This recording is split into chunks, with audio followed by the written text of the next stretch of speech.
Justice PC Ghosh commission ను మాజీ మంత్రి బీఆర్ఎస్ ఎమ్మెల్యే హరీష్ రావు కలిశారు. కాళేశ్వరం ప్రాజెక్టుకు సంబంధించిన అదనపు సమాచారం అందజేశారు. మేడిగడ్డ, అన్నారం, సుందిళ్ల బ్యారేజీలకు సంబంధించి 6 సార్లు కేబినెట్ నిర్ణయాలు జరిగాయన్నారు. ఆ 6 సార్లు కేబినెట్ లో ఆమోదం పొందిన పత్రాలన్నీ కమిషన్ కు అందించామన్నారు. 3 సార్లు జరిగిన శాసనసభలోని అప్రూవల్ వివరాలు ఇచ్చామని వెల్లడించారు.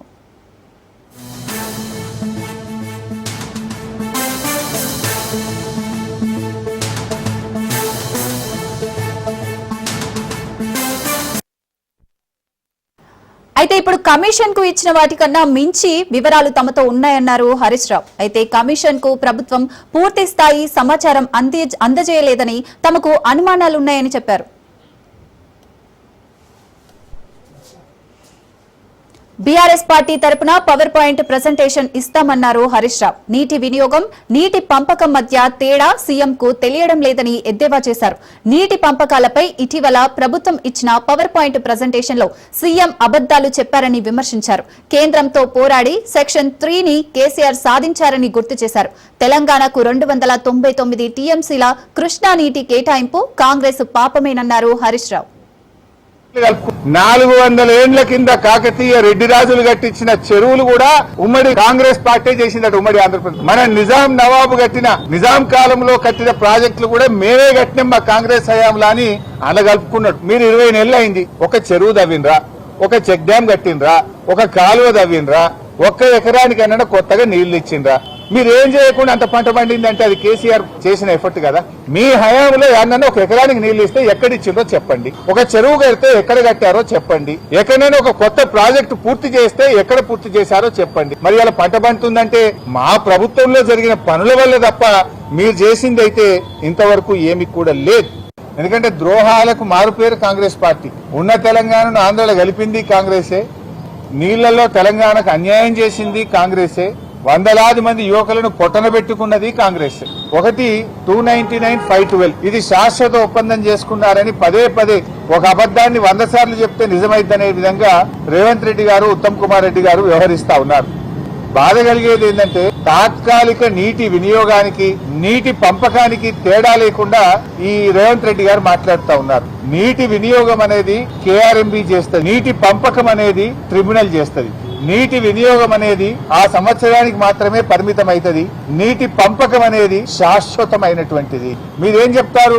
శాశ్వతంగా 299 సంతకం పెట్టారనే ఒక అబద్ధాన్ని పదే ప్రచారం చేస్తున్నారు. ఇదే జానారెడ్డి, ఉత్తమ్ కుమార్ రెడ్డి, కోమటిరెడ్డి వెంకటరెడ్డి లాంటి చేతగాని కాంగ్రెస్ నేతల వల్ల, వీళ్ళ పెదవులు మూసుకోవడం వల్ల ఆనాడు కేవలం 299 టీఎంసీలు మాత్రమే తెలంగాణ ప్రాజెక్టులకు కేటాయించడం జరిగింది. శాశ్వత ఒప్పందం కేసీఆర్ చేసి ఉంటే సెక్షన్ 3 కోసం కేసీఆర్ ఎందుకు అడుగుతాడు? వాట్ ఈ సెక్షన్ 3? నీళ్లలో పునః పంపిణీ చేయాలి. తెలంగాణ, ఆంధ్రప్రదేశ్ మధ్య కృష్ణా నదీ జలాలను పునః పంపిణీ చేయాలి. నది యొక్క పరివాహక ప్రాంతం ఆధారంగా నీళ్లు పంచాలని కేసీఆర్ అడిగిండు. ఎప్పుడు అడిగిండు కేసీఆర్?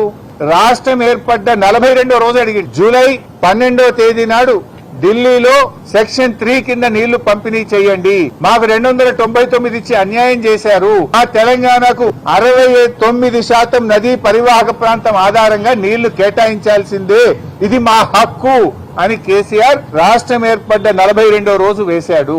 పోరాటం చేసి సుప్రీంకోర్టు గడప దొక్కి కేంద్రం మెడలు వంచి సెక్షన్ 3 సాధించింది కేసీఆర్. ఇవాళ రేవంత్ రెడ్డి అర్థం చేసుకోవాల్సింది ఏంటంటే నీటి పంపకం అనేటువంటిది ట్రిబ్యునల్ చేస్తుంది.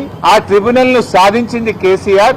ఈ రోజు మనకు 763 టీఎంసీల కోసం మన న్యాయవాదులు, మన ఇరిగేషన్ శాఖ పోరాటం చేస్తుంది. దాని మీద మీరు దృష్టి పెట్టాలని చెప్పి నేను కోరుతా ఉన్నా. ఏం మాట్లాడింది రేవంత్ రెడ్డి? మొదటి రోజు గోదావరిలో 1000 ఇచ్చేసాయి, కృష్ణాలో 500 ఇచ్చి చంద్రబాబు నాయుడు నీ ఇష్టం ఉన్నది నీళ్ళు తీసుకపో, 1000 ఇచ్చేసాయి, 500 ఇచ్చి నీ ఇష్టం బుద్ధినంత రాసుకపో, కృష్ణా నదిని దోచుకో అని చెప్పి ఆయనకు బ్లాంకెట్ సర్టిఫికేట్ ఇచ్చిండు రేవంత్ రెడ్డి. అది అజ్ఞానంతో మాట్లాడినటువంటి మాట. ఎందుకు ఈ మాట అంటున్నా? గోదావరిలో 968 కాదు, వరద జలాల్లో 1958 టీఎంసీల హక్కు ఉన్నది. 2918 టీఎంసీలు గోదావరిలో తెలంగాణకు రావాలని కేసీఆర్ ఆ రోజు మాట్లాడినరు. 2918 రావాలని కేసీఆర్ అడిగితే రేవంత్ రెడ్డి 1000 చాలు, ఇక చంద్రబాబును మొత్తం తీసుకుపో అన్నాడు. ఎప్పుడైతే ఈ విషయాలు నేను బయట పెట్టినో తన అజ్ఞానాన్ని గ్రహించి ఇప్పుడు నిన్నేం మాట్లాడతాడు అంటే, లేదే వరద జలాల్లో మా వాటా ఉన్నది అన్న కూడా మేము మాకు ఇయ్యాలి కదా నువ్వు అని ఎప్పుడు మాట్లాడిండు? ఆయన అజ్ఞానాన్ని మేము బయటపెట్టి కృష్ణాలో కూడా ఏమంటాడు 500 చాలని రేవంత్ రెడ్డి అన్నాడు. ఉత్తమ్ కుమార్ రెడ్డి నిన్న మాట్లాడినప్పుడు ఏమన్నాడో చూడండి. నిన్న పీపీటీలో ఉత్తమ్ కుమార్ రెడ్డి ఏమంటాడు, 573 టీఎంసీల కోసం ట్రిబ్యునల్ ముందు మా న్యాయవాదులు వీరోచిత